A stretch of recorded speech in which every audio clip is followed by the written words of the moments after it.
Versa Podcast. Bom dia, boa tarde ou boa noite, dependendo do horário. Sejam bem-vindos ao nosso Versa Pod Videocast. Hoje, mais um convidado especial, meu xará, meu zagueiro, Renato Grau, futurista, profissional que trabalha com transformação digital, com novidades, né, com tendências. Falando de tendências, inclusive, ele vai falar um pouquinho do Trends News, que é uma iniciativa fantástica que ele tem. Renato Grau, seja muito bem-vindo ao Versa. Trends News, tá contigo. Muito obrigado, caro xará. Uma honra estar aqui com você. E meu companheiro de Trends News, né? Já que citou, né, a gente está falando de podcast para podcast. O Trends News está há 2 anos aí no ar.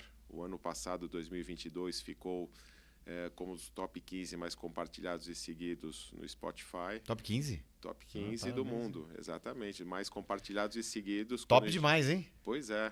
Graças a pessoas como você, né? Então, Hashtag é um dos grandes junto. talentos aqui do nosso grupo. Somos 18 especialistas, cada um dentro da área de transformação digital no seu segmento.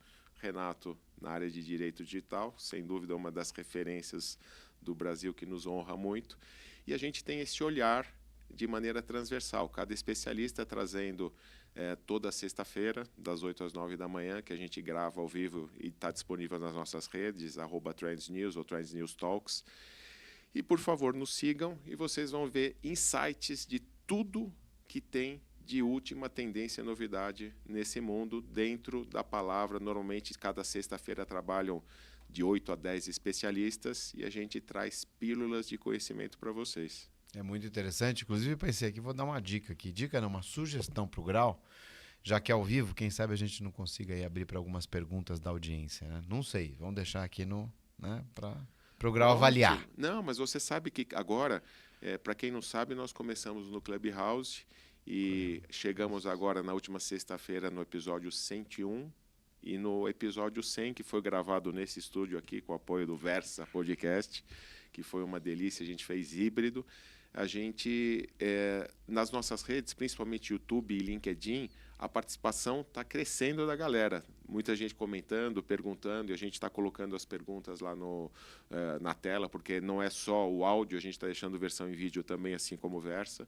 Então, show, é isso aí. Vamos aumentar cada vez mais as interações. Trends News interativo em breve. Muito bom. Avante, avante, né? Muito bom. Mas, como eu mencionei, grande zagueiro, adora futebol e nada melhor do que fazer um link tecnologia com esporte. Falávamos, inclusive, no backstage aqui, e vou colocar essa pauta. Sim. Inteligência artificial, automação e o VAR. Né? Será que nós não teríamos como, Grau, diminuir essas questões interpretativas e deixar com que essas questões fiquem mais exatas? Eu sou super favorável à aplicação da tecnologia na prática. E como o Renato falou aqui, a gente estava aqui falando de futebol, do São Paulo dele, do meu Corinthians, e ontem teve Corinthians e Santos e teve a polêmica do VAR, porque ficou nítido que não houve pênalti a favor do Santos, e o juiz foi lá, VAR, e demora, e analisa, e todo mundo olhando a imagem, vendo que não foi pênalti, ele deu pênalti.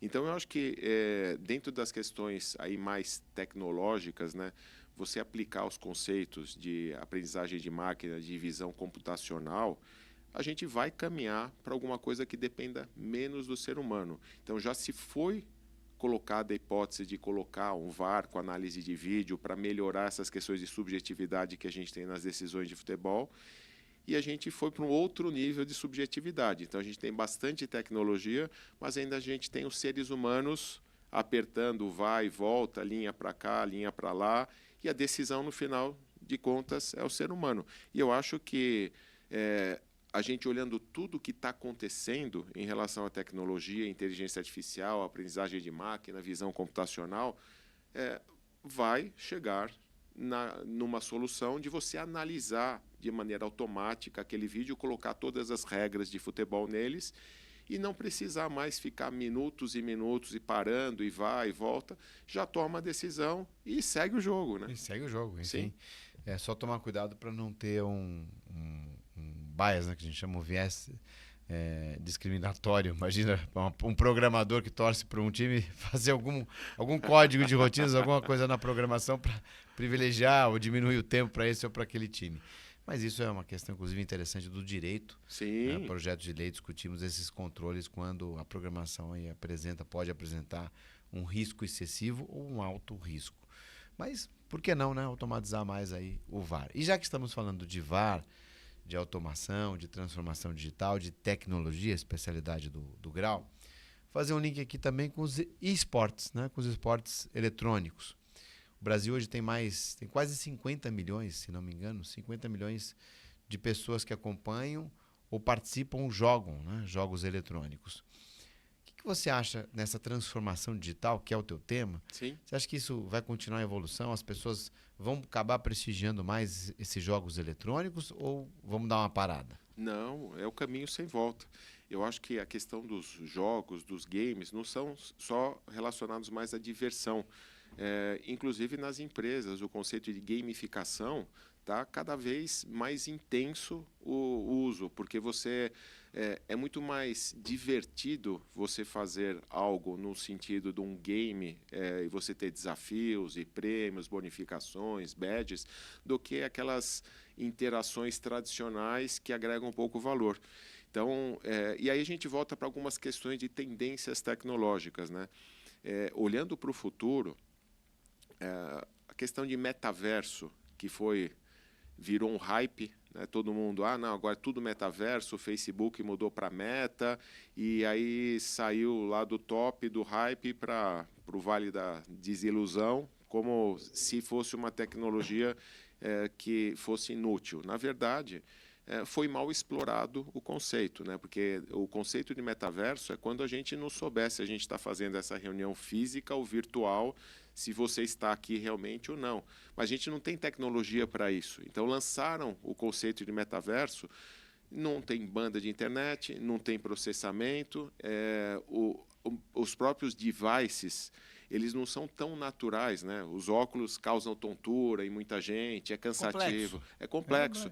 E tentaram explorar o conceito ainda de uma maneira muito recente, né? Não precisa, agora tudo é metaverso, e não foi isso. Mas olhando para os esportes, com o avançar dessa tecnologia, você vai ter cada vez mais essa interação. Então vai ficar interessante, porque você vai poder ter um jogo muitas vezes real. Eu tenho visto alguns aplicativos sendo lançados de o jogo de futebol americano está acontecendo e, ao mesmo tempo, uma simulação em 3D de videogame acontecendo como se fosse exatamente aquele jogo. Então, você imagina, né, o que pode acontecer daqui para frente. Você pega aquela simulação daquele jogo, do Corinthians e Santos, que foi ontem, transforma aquilo para o mundo virtual, agora fala, não, agora vai ser 1-0, vai bater o pênalti para fora, não foi pênalti, e você transforma isso num outro tipo de competição. Eu acho que temos, né, um caminho sem volta de esportes, mas cada vez eu vejo com uma situação mais híbrida, não só o mundo digital, o metaverso do que vai acontecer lá, mas essas interações com seres humanos. O nosso próprio colega de Web3 do Trends News, que é o Juliano Kimura, ele representa um jogo aqui no Brasil que é uma simulação, é um esporte físico, mas as pessoas com os óculos de realidade virtual, então elas têm uma atividade física, mas no mundo virtual. Então, não fica só, eu acho que é legal. Tem suor. É isso, tem suor, né? Você, como um atleta, sabe o quanto é importante. Por que a gente não juntar o melhor dos dois mundos? E olha, pensando aqui, imagina um jogo de futebol real. Sim. E quando acaba esse jogo, né, todos os sistemas, os programas avaliam os jogadores que jogaram, a performance desses jogadores, Sim. as lesões, o esquema tático. E depois, pós-jogo, acontece um jogo virtual, digital. Eu não gosto de virtual, porque virtual para mim não existe. Mas digital, com pessoas que queiram operar, ou com equipes efetivamente profissionais que representem aqueles times, e eles refazem aquele jogo com base nas características do que aconteceu, mas com a operação humana. Sim. O que será que iria acontecer? Será que nós teríamos resultados parecidos ou não? Olha que interessante. Pois é, as simulações de conceito de gêmeos virtuais, né, de você ter essa replicação no mundo digital, é bem interessante. E você falando, né, a gente começa já a olhar. Olha só, hoje tem muita tecnologia aplicada aos fisiologistas no esporte, vendo como é que estão as questões individuais de cada atleta, condição física. Mas você mesmo falou, né? Você tem aquele jogo, você analisa a performance de cada jogador e fala, ó, esse cara está chutando mal, esse cara está correndo pouco. E aí talvez demonstre um caminho para ele, ó, olha o que você tem que fazer. Se você bater na bola desse jeito, daquele, você vai acertar mais. Porque os jogadores têm sensores, eles usam sensores hoje Sim. que coletam dados. Sim. Né? Isso tem a fisiologia do esporte, realmente interpreta esses dados. Né? Temos aí mais elementos, mais dados para melhorar a performance, estratégia, etc. Na verdade, são muitas variáveis, né? Por isso que a gente chama a questão da inteligência artificial para, pelo menos, analisar essas variáveis e trazer dados mais objetivos, né? Que ainda é a grande dificuldade em função de todo esse contexto, né?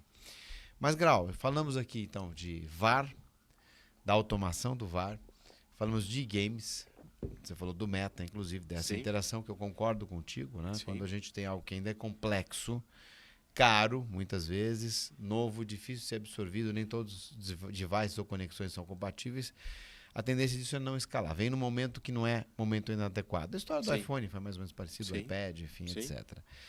Mas quando a gente fala de transformação digital, que é a tua especialidade, a transformação digital hoje, ela está acontecendo efetivamente? Quais são os desafios e o que está eventualmente dificultando esse avanço por parte das empresas? Então, o maior desafio não é tecnológico, o maior desafio é mindset das lideranças. E eu tenho em vários grupos de especialistas que eu tenho discutido, não só especialistas de transformação digital, mas de inovação, que são temas totalmente ligados, né? Porque não dá para você inovar hoje sem transformação digital, tem reclamado muito do conceito de onda e espuma. A maior parte das lideranças estão querendo espuma, não estão querendo a onda. Eles estão, quero ficar na crista da onda, mas é espuma. Quando você vai tirar, não tem nada de um pilar de sustentação claro. Quando você... É muita gente contratando palestrante que aparece na televisão falando sempre as mesmas coisas, a mesma palestra, a mesma coisa, porque o cara já apareceu em vários, aí contrata, mas para que aquele cara vai estar lá? Para que público ele está falando? O que ele vai agregar de valor? E eu tenho certeza que esses palestrantes, eles fizeram, se justifica eles estarem lá. Mas até nisso precisa mudar. Então, as empresas, eu vejo muitas empresas vão implantar um sistema de gestão, um SAP, alguma coisa, falam, agora a minha empresa está sofrendo, está realmente um case de transformação digital. Não, você está implantando um sistema.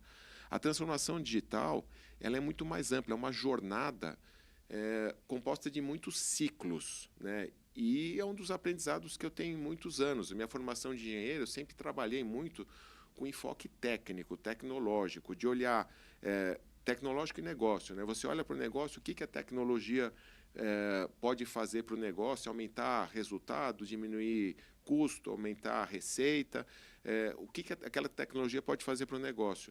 Mas, com o passar dos anos, eu fui vendo que não adianta trabalhar na jornada só com os aspectos tecnológicos.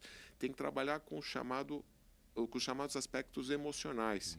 É a questão de mindset, a questão de cultura, questão de gestão de mudança. Então, quando a gente vai partir para uma jornada de transformação digital numa empresa, as lideranças elas têm que estar sintonizadas com o que é realmente, o que seria uma jornada de transformação digital, aonde elas querem chegar, e tem que se montar. Eu sempre monto um comitê de algumas pessoas, algumas lideranças das áreas, com diversidade, né? Tem que ter pessoas lá de recursos humanos, né? Que cada vez mais a palavra multidisciplinar, recurso, né? Multidisciplinar. Isso é muito rico. As opiniões diversas são muito ricas. E a gente estava comentando aqui, né, que eu comecei em 2018 meus estudos de futurismo e até Quando você conheceu a Aninha. Eu conheci a Sua o Aninha. quê? Minha malvada favorita Oi, do Aninha. Trends News. Um beijão pra você. Um beijo para você, a malvada mais amada. A gente se conheceu num curso de futurismo e começando a aplicar conceitos, metodologias de como você construir um futuro melhor, se avaliar cenários, tendências, tudo isso é uma ciência. Então, quando você vai olhando esses aspectos e você vê que quem está fazendo o futurismo, né, quem está estudando isso, são pessoas de todos os tipos, pessoas de humanas, exatas, biológicas, e isso acaba enriquecendo muito. E voltando para a questão das empresas, é a mesma coisa, você precisa ter essa diversidade, várias cabeças diferentes que entendam o que é uma jornada, e aí você trabalhar não só nos aspectos técnicos, tecnológicos, mas nesses aspectos de mindset, né? Aí vem o nosso outro co-host lá, o Charles Betito, que é especialista em educação corporativa, em mindset, que eu peguei, sinceramente, a minha jornada de transformação digital que eu desenhei para as empresas, eu falei, Charles, coloca gestão de mudança, cultura, mindset dentro dessa jornada. Aí a gente desenhou junto uma jornada mais rica. Ou seja, quer fazer alguma coisa tecnológica, faça também do outro lado de trabalhar nas lideranças e todos esses conceitos de processos da empresa que precisam ser mudados. Uma questão curiosa, você falou de educação, você falou de tendência, Sim. Transformação digital, quando a gente coloca e fala quem que não quer, né? Sim. Até porque é algo necessário, quase que obrigatório, envolve a evolução tecnológica, e todo negócio tem que ter. Apesar dessa lógica, muitas vezes a implementação não acontece. Eu queria adicionar um componente, a legislação, a regulação, às vezes ajuda. Quando você tem uma lei, Sim. uma estrutura regulamentar ou até setorial, Sim. que obrigue e que sancione, caso isso não aconteça.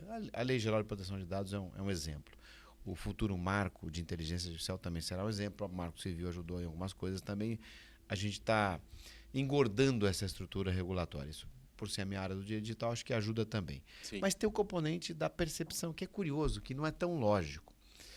Eu estou dando aula agora num curso da Startse, de formação de conselheiros, futuros conselheiros. E algo unânime, quase que em todas as aulas, é a ausência de profissionais dessa área digital, seja da parte de tecnologia da informação, de transformação em si, ou mesmo da área do direito, seja lá como for, dessa área digital, da evolução da tecnologia em conselhos. Isso foi identificado.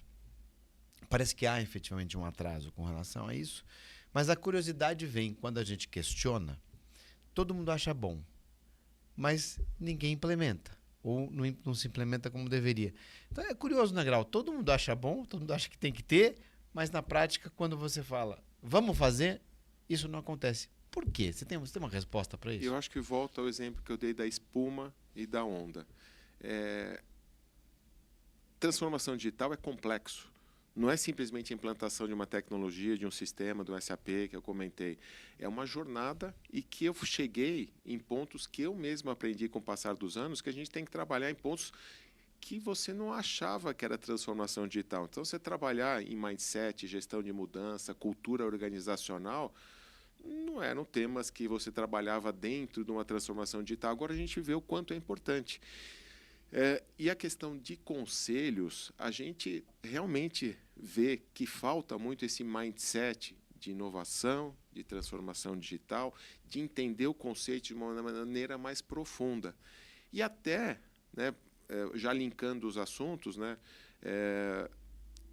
dentro do nosso projeto Trends News, o Trends News vai ser um pilar, né, já fazendo spoiler aqui, para o ano que vem, eu, Marta Gabriel, nossa querida amiga, nossa musa do futurismo, da transformação beijão. digital. Queridíssima.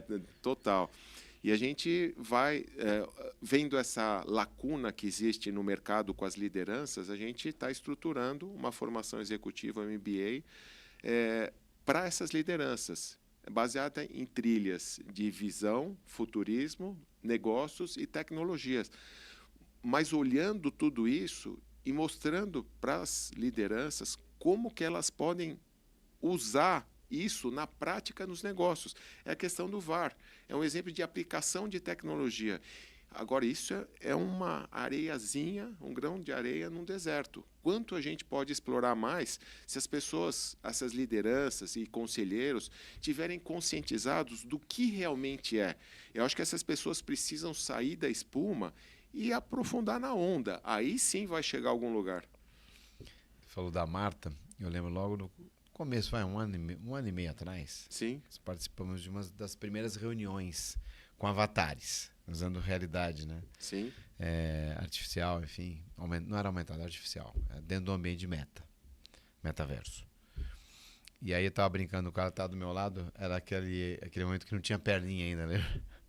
Aí eu cheguei perto dela, no ambiente, dei um toque assim e saíram estrelinhas. Aí eu lembro dela falando comigo, nossa, Renato, não sabia que dava choquinho. E eu falei, aquela questão da percepção, a gente vai descobrindo, né? Sim. E a Marta já usava algumas vezes, enfim, Sim. ó, querida Marta, lembrando aqui daquela nossa reunião, até postei lá no meu Instagram, e que deu choquinho, saíram estrelinhas, etc. Enfim, quanta coisa, quanta novidade, né?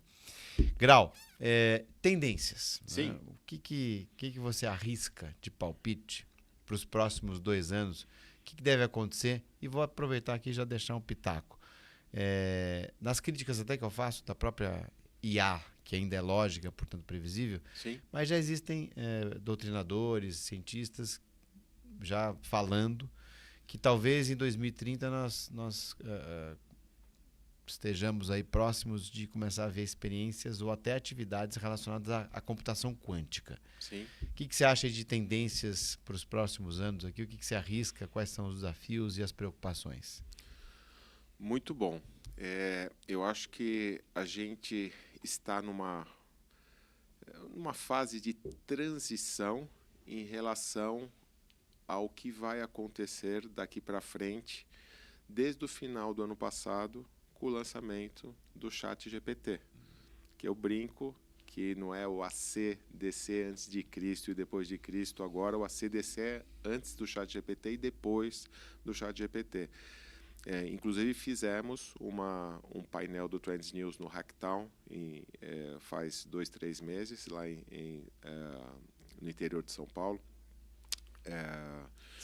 Santa Rita do Sapucaí, na sede da Inatel. Quem que estava contigo lá mesmo? Estava a Ana, nossa malvada favorita, o Guilherme, que é especialista nosso em educação lá do Trends News, e o Charles Betito. O Gui Alves? Gui Alves, sim. Sabe que eu fiz engenharia com o Gui Alves? Lá Pois na FEI. Lá na FEI. Pois é. Meu amigo já. Ele foi até o final na engenharia e você mudou para o direito. Eu fui para o direito. Muito bem. Inteligente, né? Eu vi que não ia ter capacidade, deixa para os Guis, né? E a gente fez esse painel falando de educação, como ela mudou depois do ChatGPT. Então, e a gente olhando, né? A inteligência artificial já existia, sim, mas ela veio para um nível de popularização que nunca tinha sido alcançado. Agora está acessível a pessoas de todas as idades. Você abre o computador, acessa o site e começa a utilizar. E agora, além do ChatGPT mesmo, outras tantas, o Bing e outros, que te dão uma possibilidade imensa. E a velocidade que isso está acontecendo, a gente está falando de 1 ano isso aconteceu. Então, se tanta coisa mudou em 1 ano, o que vai acontecer daqui para frente? Sem dúvida alguma, inteligência artificial é um dos grandes pilares do que vai acontecer daqui para frente. A tendência daquelas previsões da singularidade da inteligência artificial superar a humana, cada vez mais elas estão mais reais, existem maiores chances disso acontecer num prazo menor. E aí, quando você fala de computação quântica, é um ambiente para isso acontecer, né? Então, você tem a inteligência artificial que está trabalhando nessa camada de códigos, e você tem a computação quântica, que é a camada do processamento.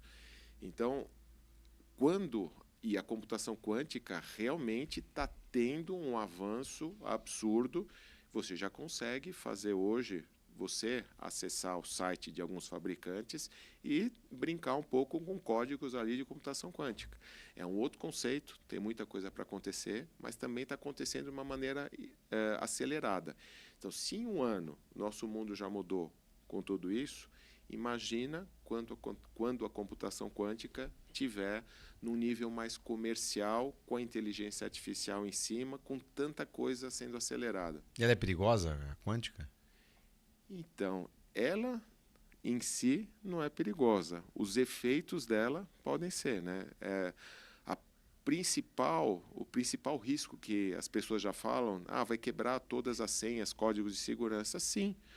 E aí é outra coisa que eu falo sempre. Nosso mundo, desde os primórdios, é eterna luta entre o bem e o mal. Só que hoje as ferramentas são totalmente outras. Então, você, em vez de usar fogo, espada, pólvora, agora você tem inteligência artificial e computação quântica.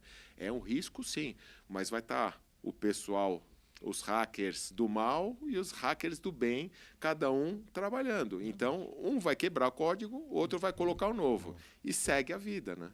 Isso, segue a vida.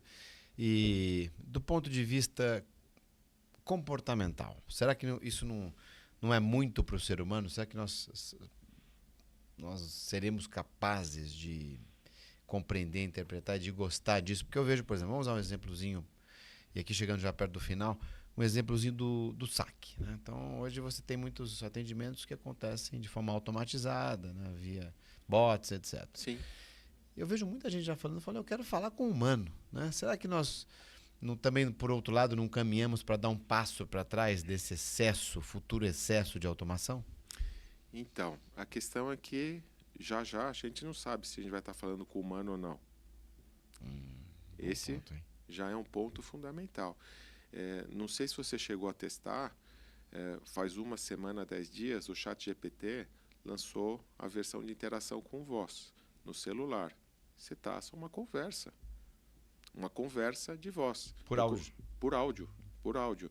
E perfeita. Então, primeiro ponto, a gente não vai saber se a gente está falando com uma pessoa ou não. O segundo, o que é mais eficiente? Uma pessoa empática, bem embasada, é melhor. Mas esses serviços de atendimento ao cliente, quantos seres humanos têm essa característica? Infelizmente, a maior parte não tem isso. Nosso amigo Charles Schweitzer, de Inovação e Games, lá, novamente do Trend News, ele colocou no nosso grupo lá de co-hosts que ele se cansou tanto de alguém ligar para ele da Claro, vendendo plano corporativo, que ele falou, não, ótimo, eu vou te passar o telefone de uma pessoa aqui. Se você convencer ela, você me convence. Ou seja, ele acabou com o amigo dele lá, de a pessoa ficar ligando, porque essas pessoas, elas são muito importunam, realmente. Então, eu acho que depende se o ser humano fizer, mas eu acho muito mais fácil, nesse tipo de serviço, de aplicação, a inteligência artificial, a tecnologia se dá melhor. E você falou aí da questão do ser humano lidar com tudo isso, né? Eu vejo uma grande oportunidade para a nossa civilização com todos os riscos. A gente entrou numa era que a gente virou robô. A gente virou a engrenagenzinha de um mecanismo que você fica ali, aquela pecinha na linha de produção. Poxa, se tem máquina hoje para fazer isso, eu acho que é a oportunidade dos seres humanos serem mais humanos. Então, quando você olha a história, civilização, Roma, Grécia Antiga, por que essas civilizações elas floresceram tanto? Literatura, ciências, filosofia, artes. Porque eram civilizações que tinham tempo para as pessoas investir. É lógico que não servia para todo mundo, mas uma grande parte das pessoas conseguia investir muito tempo nisso. Então, por que a gente não pode pegar um pouquinho disso, né? Deixa os robôs, inteligência artificial, saque, fazer os trabalhos que podem ser automatizados, e a gente não dedica esse outro lado para a gente ficar melhor. Eu acho que esse é um grande caminho. Olha, seria para mim até um sonho, porque para mim a tecnologia hoje ocupa mais tempo do que me dá mais tempo, né? A questão é como fazer isso, mas seria um sonho. E chegamos ao nosso time, o nosso tempo ainda finito, né, no Sim. nosso Versa Podcast, que eu Sim. deixo aqui agora um espaçozinho para você se despedir e passar alguma mensagem que você queira. Muito bem. Eu convido a essa galera aí não acompanhar só aqui o podcast do Versa, mas também o Trends News. Ambos estaremos lá com vocês, porque a gente tem como dos principais objetivos trazer esse tipo de reflexão para vocês. Eu acho que a gente pode fazer um mundo melhor e pode fazer pior. Então, a gente olha aí agora, infelizmente, para Israel, Palestina, não se fala mais de Ucrânia e Rússia, e a gente sabe que as coisas continuam pegando lá em muitos países da África. Tem bastante gente fazendo o mundo pior, né? Mas a gente, pelo menos o que tiver ao nosso alcance, a gente pode fazer melhor. E eu acho que essa galera que a gente está convivendo aqui, esses especialistas em várias áreas, a gente tem alguma coisa em comum, que é querer fazer o mundo melhor. Então, a gente traz essas novidades para provocar as pessoas a refletirem e falar o que você pode fazer um pouco melhor. E tecnologia é um pilar, não dá mais para você fazer as coisas sem tecnologia. Então, entenda o que está acontecendo, né, na área de direito, na área de agro, na área de biotecnologia, na área de robótica, e pegue um pouquinho disso e traga para o seu dia a dia, para a sua empresa, para a sua organização. E com certeza a gente vai trabalhando, colocando uma pecinha aqui, outra ali, até que no final das contas vê que é todo um Lego e vai construir algo muito mais bonito.